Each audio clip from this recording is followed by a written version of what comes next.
আসসালামু আলাইকুম। সবাই কেমন আছেন? আশা করি ভালো আছেন। আমি আলহামদুলিল্লাহ ভালো আছি। ঘর-দুয়ার গোছালাম, আজকে কাজ-কাম করলাম। করে এই যে রান্না করছি আজকে। গরুর মাংস রান্না করছি প্রেসার কুকারে একদম নরম, নরম করে। তারপর ২ পাতিল করছি। ২ পাতিলে এগুলা ৪ দিন। আর ওই যে ভাত রান্না করছি। তো মাংসের কালারটা কেমন হইছে বলেন তো?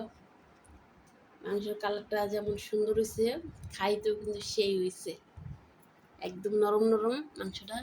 দেখেন কি সুন্দর হইছে কালারটা। সাথে একটু আলু দিছিলাম, এই জন্য আরও বেশি মজা হয়েছে। কোরবানির মাংস তো এখনও আমি আলু দিয়ে রান্ধি দিই, এই প্রথমবারের মতন আলু দিয়ে রানলাম।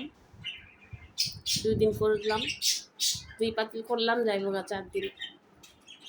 প্রতিদিন রান্না করতে ভালো লাগে না, কাজের থেকে আইসা মানুষের বাড়ির কাজ করে এসে আমার লড়তেও ইচ্ছা করে না।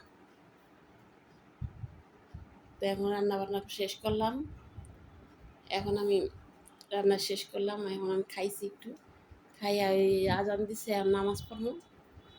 নামাজ পড়ে একটু ভিডিও মোবাইল দেখা তারপরে ঘুম।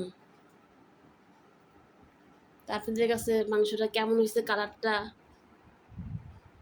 কমেন্ট করে জানাবেন কিন্তু। আমার কাছে তো অনেক সুন্দর হয়েছে কালারটা, খাইতেও সেই হয়েছে। আপনারাও চলে আসেন, আপনাদেরও দাওয়াত। আপনারা বলবেন যে ড্রেসিং টেবিলের সামনে তরকারি রাখাই গেলে র্যাগ নাই। হ্যাঁ র্যাগ আছে তো, ওই যে র্যাগ, র্যাগ আছে, র্যাগের ভিতরে আমি রাখি না। ঠান্ডা হলে পরে র্যাগে রাখবো, এখন ঠান্ডা হওয়ার জন্য এই জায়গা রাখছি। খারাপ মাইন্ডে নিয়েন না, আমি এমনি ড্রেসিং টেবিলের সামনে রাখছি, একটু পরে আমি রাইখা দিব।